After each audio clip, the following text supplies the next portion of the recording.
about Lucky Day, which is an episode revolving around a podcaster who has a fixation with Doctor Who. So obviously, I went incredibly on brand and thought, who do I know with a podcast and who loves Doctor Who? It is the brilliant, magnificent Josh Carr. How you doing, Josh?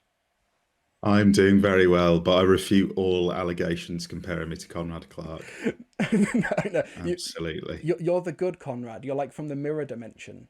Lucky Day. So Pete McTighe, I believe it's McTighe. That's what Stefan Powell called him on Doctor Who Unleashed. So that's the Well, pronunciation I'm going with. that's great information to learn after I've already recorded my podcast and called him McTeague through the I, whole thing. oh no, So, I have such a legacy of mispronunciation.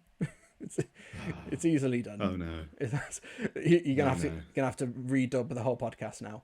Yeah, But Pete McTiggy. Mc, I'm going to call him that. McTigger. There we go. Wonderful thing about McTig. Yeah. McTiggers. So for Lucky Day, I'm curious what your expectations were, because I'm sure you probably knew going in that this would be the Dr. Light story, that Yes. Conrad, played by Jonah Howard King, was probably not to be trusted, but we don't know to what extent, and that we'd see a lot of the unit family. So what were your expectations for this story, and were they met? Um, my expectations were fairly low. I mean, I'd gone into the start of season two with basically no expectations and not really much hype, to be honest, for really the first time ever. And then all three episodes preceding this have exceeded my expectations massively, which means I'm now in that zone of, in a nice way, not that I want it to fail, but I'm sort of waiting for it to trip up, because I'm just, thinking this run can't go on forever. There's going to be a dud at some point. Um, and I fully expected Lucky Day to maybe be that dip, just because I thought the momentum that the series was on was mainly down to Shooty and Belinda. And I thought taking those two elements out of it would maybe just stop me in my tracks a little bit. So I would say that if they're my thoughts going in, they were exceeded, very much so exceeded. Because another thing was that a lot of the elements that make up this episode, in terms of Ruby's family and the unit family, were things that didn't particularly land with me in season one. So it was sort of like a collection of the things that didn't really work for me all in one story. And I was like, is this ever going to work? But it surprisingly did. And I still think we're 4 for 4, which is wild, because if you'd have said that to me a few weeks ago, I never would have believed it, to be honest. Yeah, I was thinking about this the other day, where I've got a few issues with Lucky Day, but I still think it was a good episode. Like Yeah. when was the last time we had like four like good episodes in a row subjectively? And it might be series 10, going from the pilot to Knock Knock. Yeah, I Uh, mean, I've made bold statements about the start of this series. I mean, especially that I think, yeah, if we're going off the first 4 episodes of each series of Doctor Who, I would say in terms of quality and consistency, we're in the realms of series 1, series 4 territory of good. Like I would be comfortable putting it in the top 3 best starts to a series. Not best series, but just best starts so far. Because things can still go off the rails, I'm sure. But yeah, it's really surprised me. I don't, like I said, I feel every week I go to record the podcast about it, and I'm like, yeah, I didn't expect to say all of this, but I really liked it. Yeah. yeah. So the idea of this almost like spiritual sequel to Love and Monsters, that was the vibe I was kind of getting from the beginning, with Mm. Conrad being a doctor fanatic with his own like platform to talk about it, which that's the comparison to Linda in 2006 for Love and Monsters. Yeah. And also, like, I think that the Shriek looks very similar to the Hoiks as well from that series. Yeah, there is similarities there, yeah. Yeah, and it was interesting watching the Unleashed episode, and I think that they allude to the mannequins in the sequence where they're chasing the Shriek early on is like meant to be a deliberate reference to the Autons and how Conrad is like Rose discovering the Doctor in a mannequin laden basement. See, I haven't watched Unleashed yet. I'm very behind on that, sadly.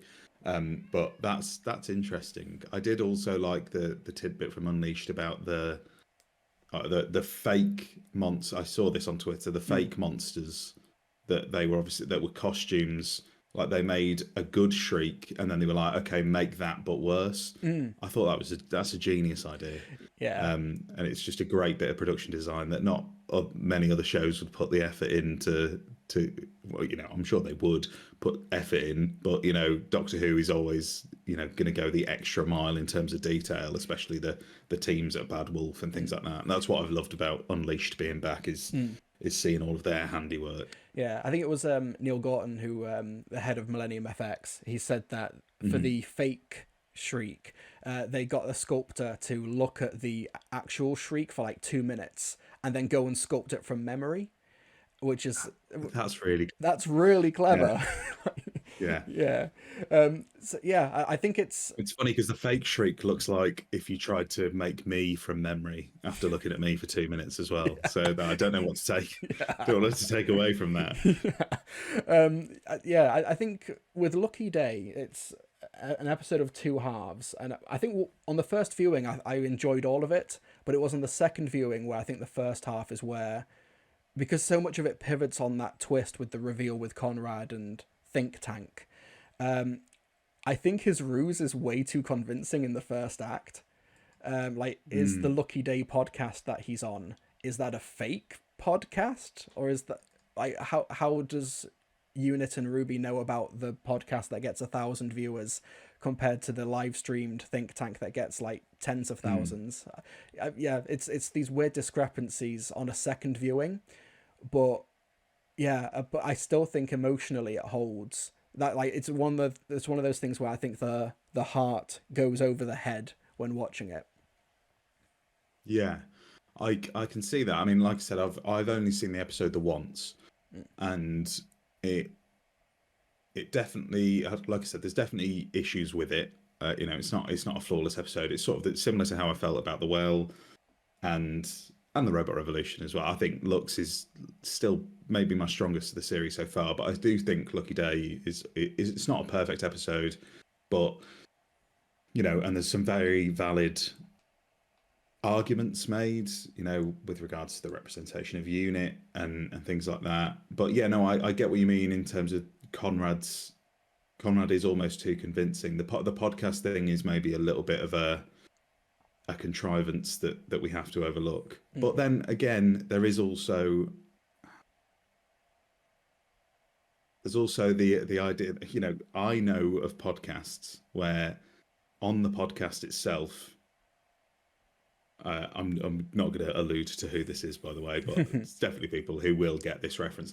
Certain podcasts where they're on the actual podcast themselves, they're very squeaky clean and they don't really delve into political issues. They don't do anything like that, and they skirt around topics. And then privately, on maybe their own socials that aren't branded with their podcast things, they go hell for leather, saying some pretty heinous stuff. So I don't think it's out of the realms of possibility that the podcast is not necessarily a ruse from Conrad just for Ruby. It's just a ruse overall. It's just him displaying to appeal to a certain audience, because at the end of the day, Conrad is just a lonely sort of prick. So he's looking for attention, and he will absolutely conform to his idea. Like he'll cave on his ideals and cave on his morals at any point, if he thinks that it's going to gain an audience for him. So maybe he is going down both routes. Maybe he has got a double life, basically, where he's getting an audience on one side and an audience on the other. Yeah, I feel like it might have been fixed if he wasn't the podcast host. He was like maybe the podcast producer, so that he's not the face of the podcast.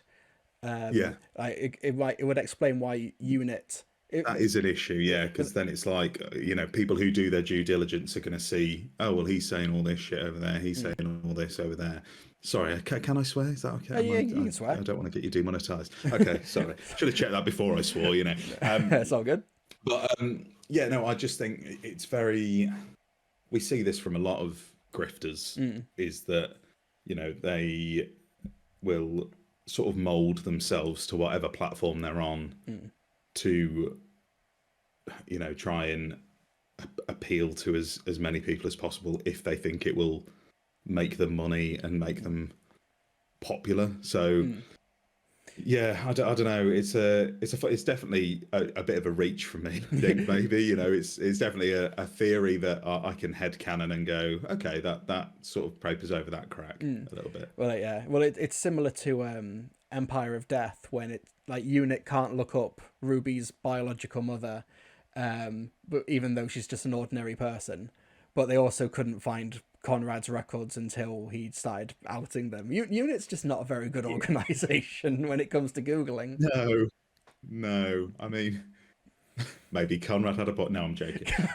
I stand with Conrad. But yeah, I mean, I think, joking aside, if the route that they're going down is what I hope they're going down, because I've seen a lot of people. Sorry, I don't know if you're planning to talk about this a little bit later, but obviously the arguments about Unit as an organisation being portrayed as too squeaky clean and too good, and them being, praising authority too much. It didn't worry me as much because I'm sort of seeing this as episode 0 of The War Between. Because I feel like that's sort of what it's going to turn into when The War Between comes out. And I'm hoping that a lot of those threads are going to get picked up in the spin-off. And then those ideas will be challenged a little bit more, and maybe Unit will face some valid criticism rather than Conrad's invalid criticisms. So, yeah. Yeah, and also, I think it's also definitely setting up for the finale, because we've got that scene with Conrad and the Doctor and the TARDIS, and he says, I reject your reality. And we know that the final episode is called The Reality War. I think we've not seen the last of Conrad. I agree. And that's exciting to me, because I like the idea of a villain who... One, I like human villains because, we're the worst. So I like human villains, and I feel like it's been a while since we've had like a really great recurring human villain. And also I like the idea of just having that through line throughout the series, because again, that connective tissue across each episode is what's really helping season 2 for me. It's a bit less of a anthology, here's a movie every week and just go along with whatever's happened in between. We're very much getting a story that all leads to a climax, which I'm hoping isn't lackluster. That's my worries, is if the wheels start coming off at the end. I mean, at least if they come off at the end, at least we've got as many good episodes as we can out of it before it does. But yeah.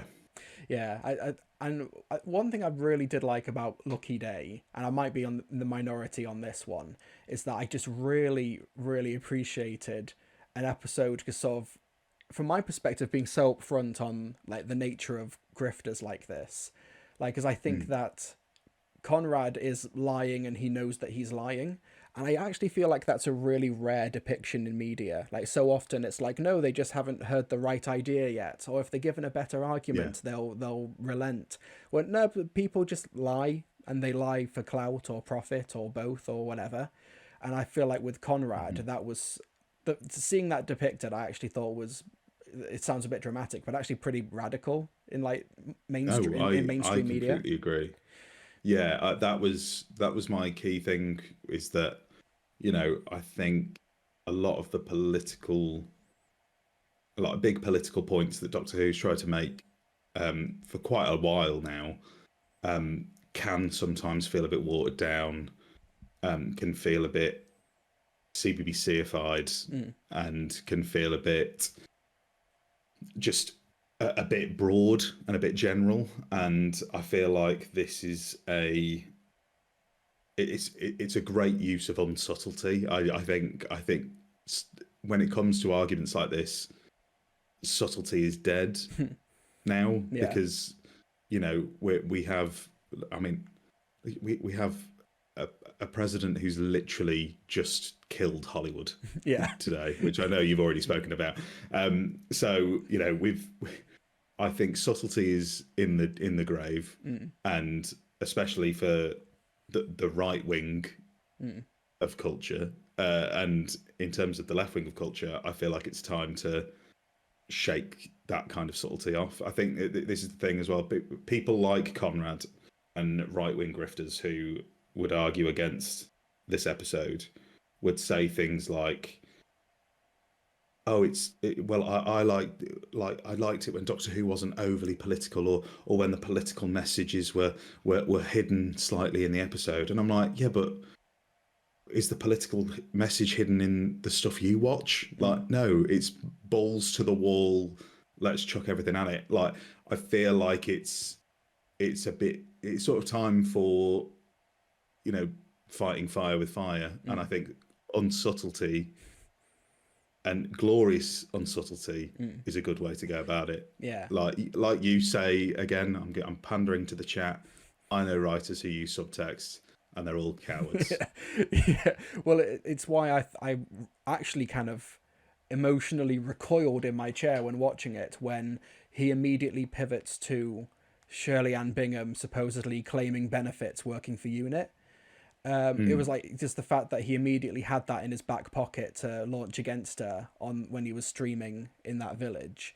Like, it's like you don't really see this sort of like this depiction of this ideology in media, and I just thought that was kind of refreshing to see. Like, even if you disagree with everything regarding UNIT and how it's been depicted in the series itself, I think that's a separate point. But yeah, I guess I thought it was really interesting. And Matthew Toffolo, Batman Match, on Twitter mentioned something which I don't agree with, but I think it's an interesting theory, that the idea of when we see 7 or 8-year-old Conrad on New Year's Eve, and his mother hits him in the street, which is like quite shocking to see. But Matthew argues that it might be Conrad being an unreliable narrator, like that never actually happened. And I don't think there's enough evidence in the episode to fully support that, but it's an interesting theory that leads into him being a compulsive liar, which it's interesting. Yeah, it is interesting. I mean, it's interesting, but I feel like if that was the intention, there would be. I would have liked it if they'd have done that, but shown both versions, Conrad's idea of reality and what actually happened.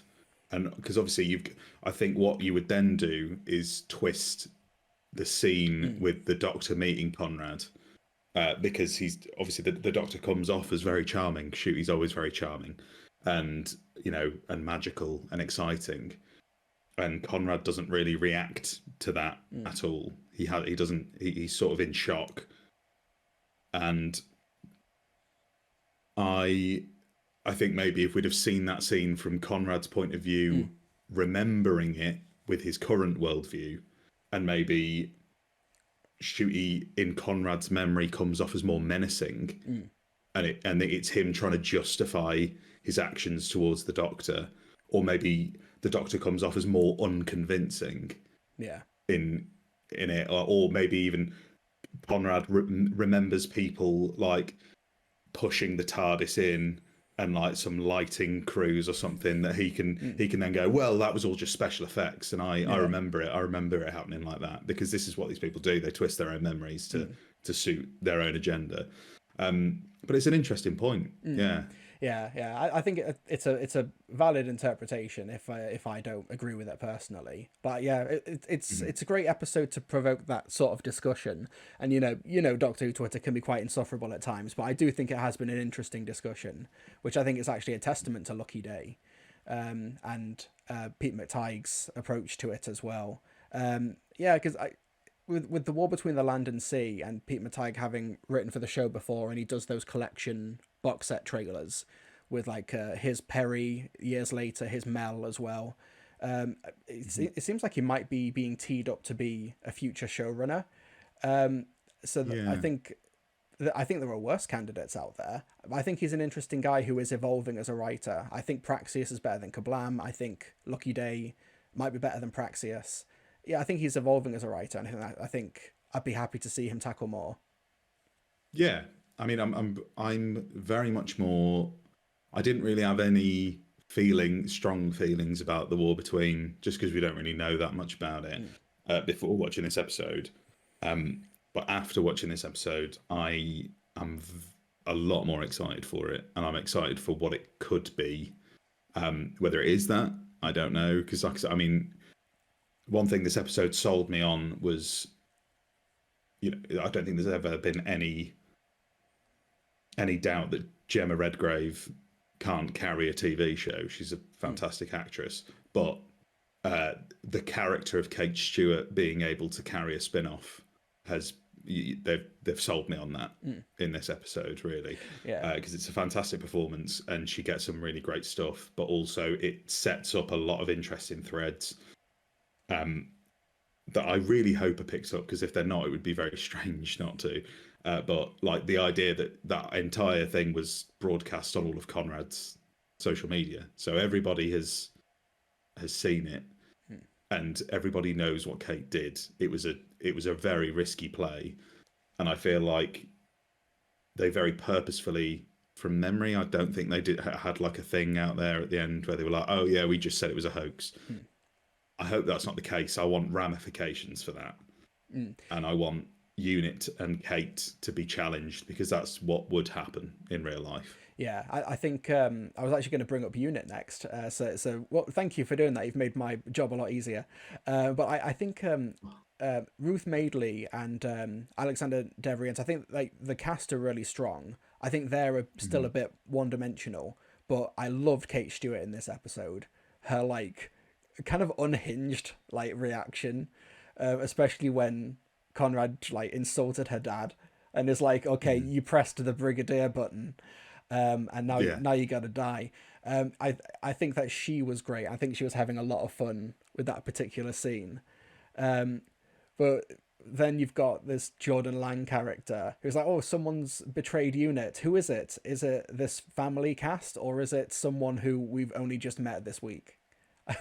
The guy who was the mole inside working for Conrad.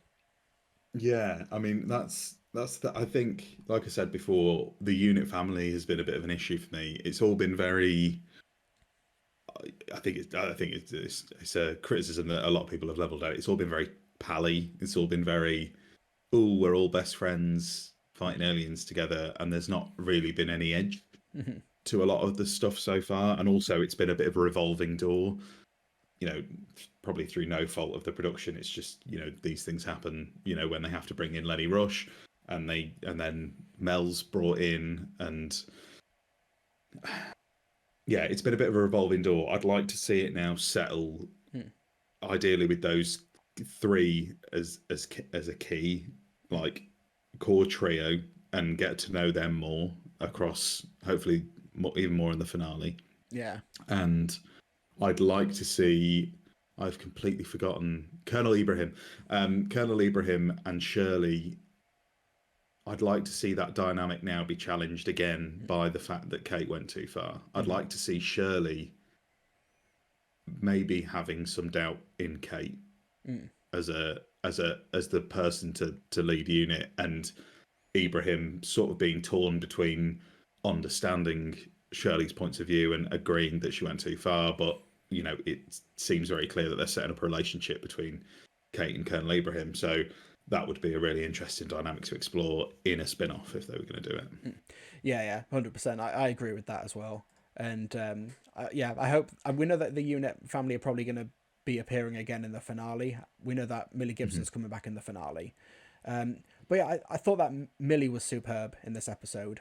I think as well when Conrad does reveal the ruse in that village, my heart just sort of broke for her.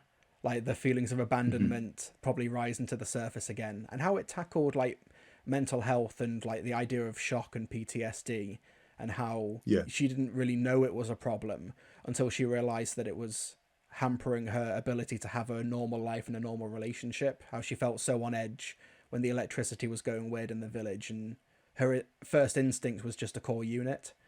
I thought that was a really honest portrayal of it. Yeah, I really liked like I said, because one of my issues with Ruby as a character was that I love Millie Gibson as an actress, and I love her performances. I think she performs it as well as she can do, and I really like her line reads. She's a really natural presence.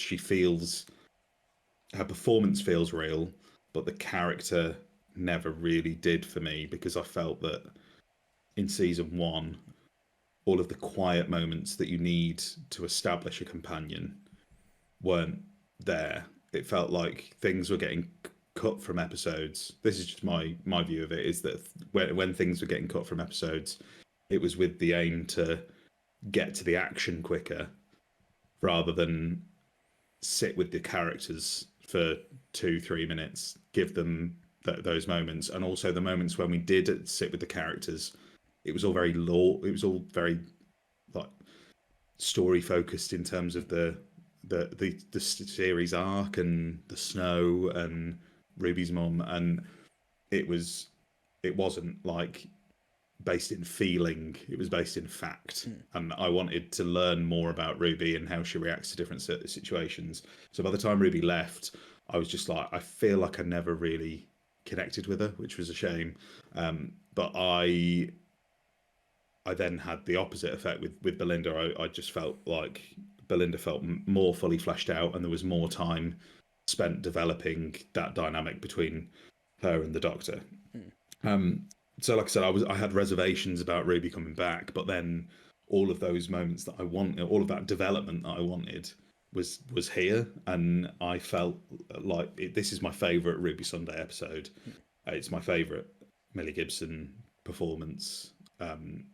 I think she really, really sells it. Obviously, a lot of the headlines are going to Kate because she gets the big moment at the end, but Ruby really carries the start of the start of the episodes, the first sort of 20-30 minutes. And yeah, it is heartbreaking, that reveal and her reaction to it, and I think it makes that twist hit even harder. Yeah, it's I love that moment in the pub when the patron says, "Oh, who put you in charge?" And she's like, "If you want to go outside, go for it, mate." Yeah. But if there's one thing we know about Ruby Sunday, pub owners hate her.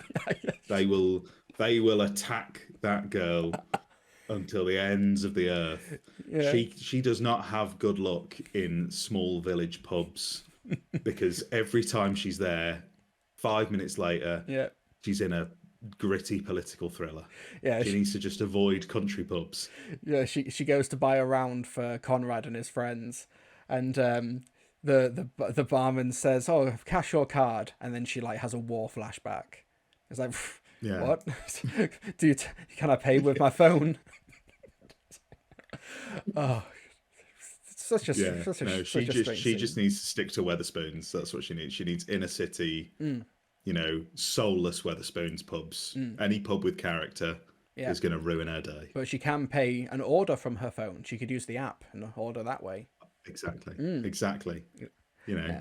And you're supporting a really, really good organisation. Yeah. Hashtag definitely not sponsored. But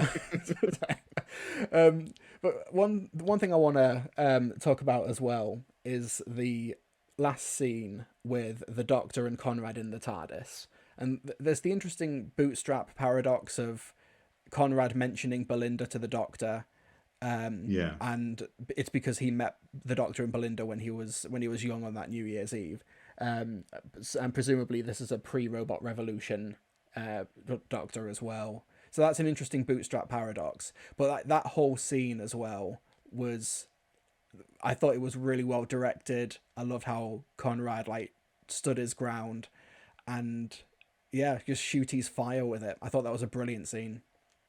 Yeah, no, it was great. It was great, and it's great to see. I think Shooty has taken it to another level this series. I think the Joy to the World, I had various thoughts on, but I think I settled that the strongest part of it was Shooty, and I think his performance was great. And I felt that when he was taken away from the best friend dynamic that was always very pally and always very chummy, it allowed him to go to different places with the role. So that's what Joy to the World allowed him to do, and then Belinda has allowed him to take that even further. And I thought it was really well performed from Jonah Howard King as well, because he's very very firm and very stoic in that scene, and really unsettling. I feel like he's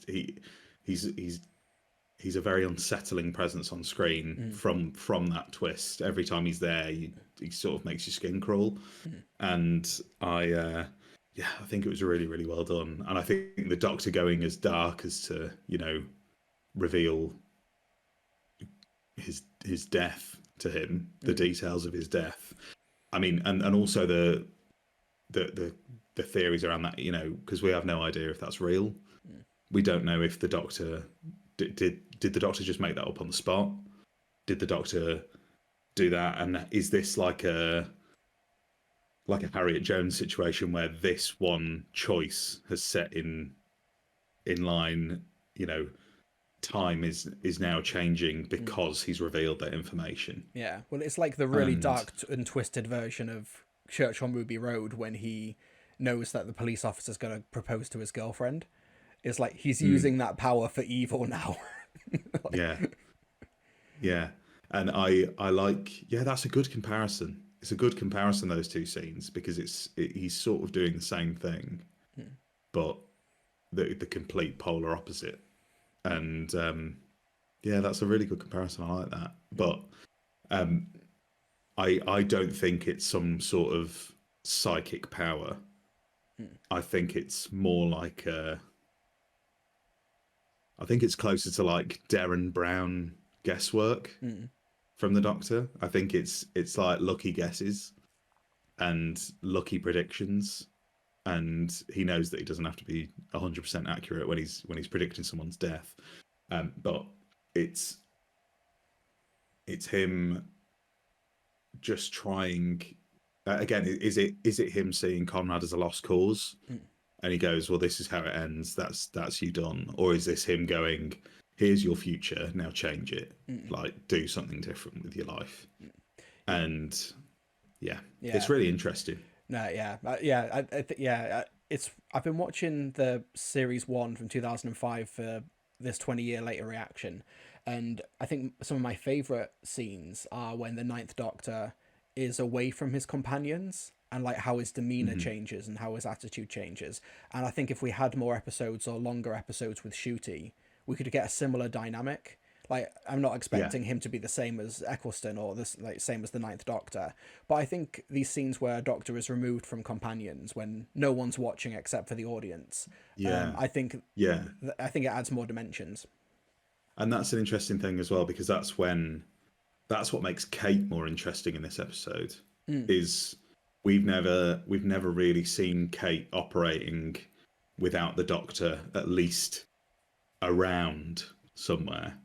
We've sort of had, she's been aware of the Doctor's presence, but it's seeing how Kate acts when the Doctor's not around, and how the Doctor acts when the companions aren't around, and how they both change to fit that dynamic is really interesting. and I hope the series explores the Doctor side of it more, and then obviously the spin-off explores the Kate side of it more. But yeah, no, I agree. I mean, it's like, you know, it's the kind of moment that you get in like Boomtown, like you know, when he's sort of confronting Margaret the Celine over dinner, and you know, these kinds of debates. But yeah, I think he knows that he's fighting a losing battle with Conrad, and there's not really anything that he can say to convince him. Yeah, it's a really strong scene. And also, Tyler in the chat, thank you. You've gifted 5 people in the chat memberships. I didn't even know you could do that on YouTube. Thank you, Tyler, for gifting 5 memberships. Tyler's gone full Oprah. Yeah, You get a membership. You get a membership. You get a membership. Yeah, Tyler. I didn't even know you could do that. Thank you so much, Tyler. Anyway, thank you for the support. It's a really strong closer to the scene. But although when me and Yaz were watching Lucky Day, and she liked the episode as well, when Kate was setting the shriek on Conrad, we're like, yeah, do it, kill him, kick him off the helipad.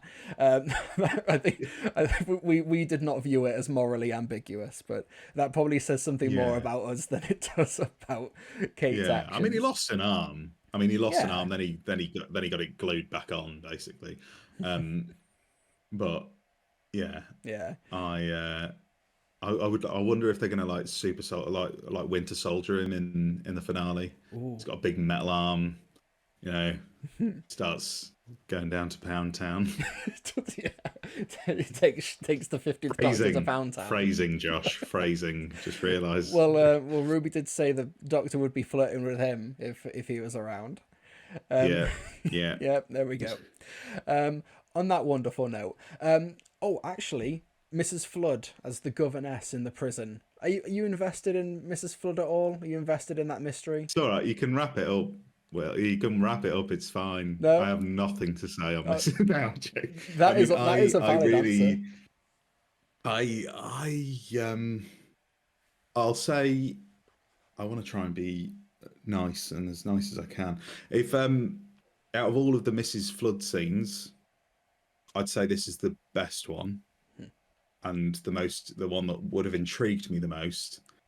But I think it's just a bit of an oversaturation issue, in that, you know, if it's like if at the end of every series 1 episode, someone like walked into the room and was like, "We need to discuss the Bad Wolf Protocol," and really they just sort of ham-fisted it in there at the end of every episode. And I feel like if it was, you know, she pops up in as Belinda's neighbour in episode 1, and then you get this, and then the Eurovision episode, I think that's enough. I think that's enough to stir a bit of conversation. And if anything, it would prolong the conversation, because, you know, I think it makes it more interesting the less we see of her. There's a sweet spot of how much we see her. But I think someone in the chat has just said we're back to subtlety is for cowards.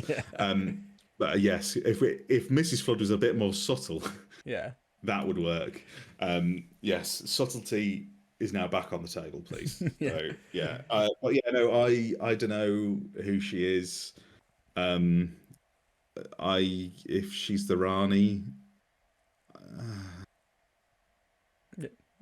Well, it gives us an excuse to watch those. It gives us an excuse to watch those brilliant episodes from the classic series.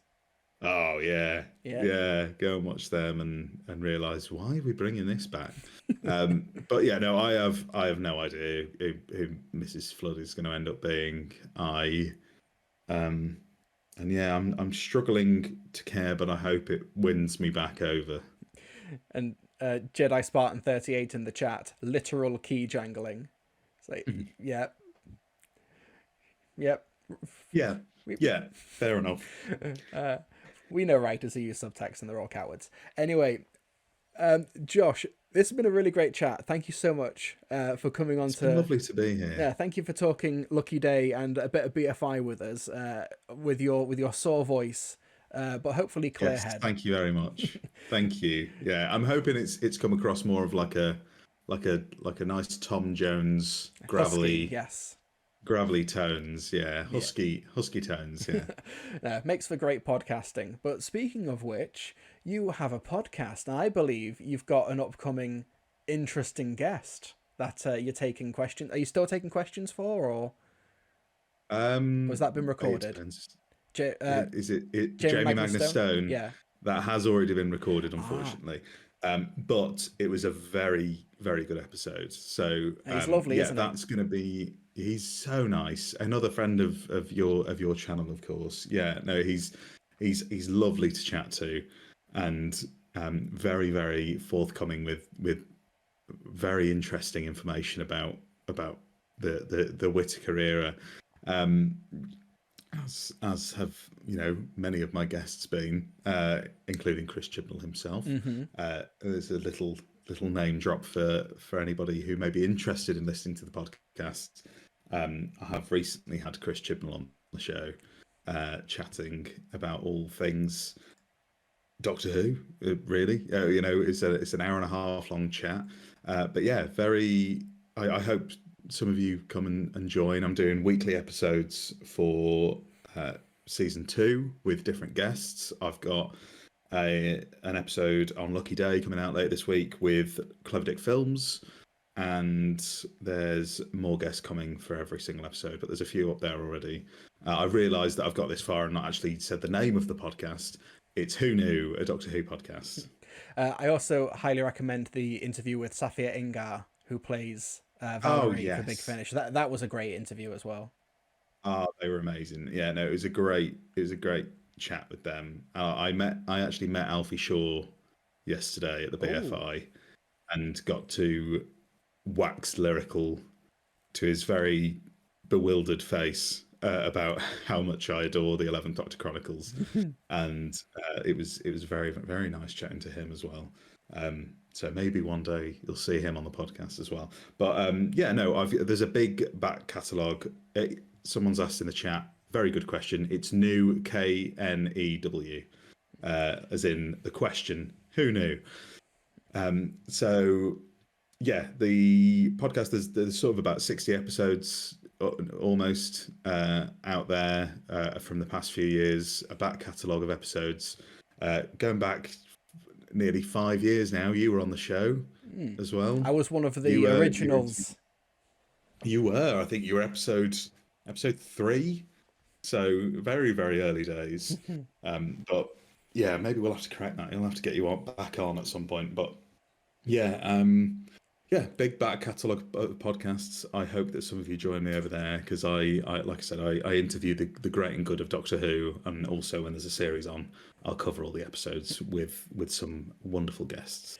Yeah, there are links to the Who Knew link tree in the description as well, so you can check out all of that and follow Josh on all these social medias. There's also a link to his New Kid Media as well, because you've gone freelance now, haven't you? I've taken the bold leap in going freelance. Yeah, I am now offering my creative services to anybody who needs them, really. Video editing, podcast editing, graphic design, content creation for social media management, website building, all of that good stuff. Basically everything that I honed through the podcast, I'm now offering.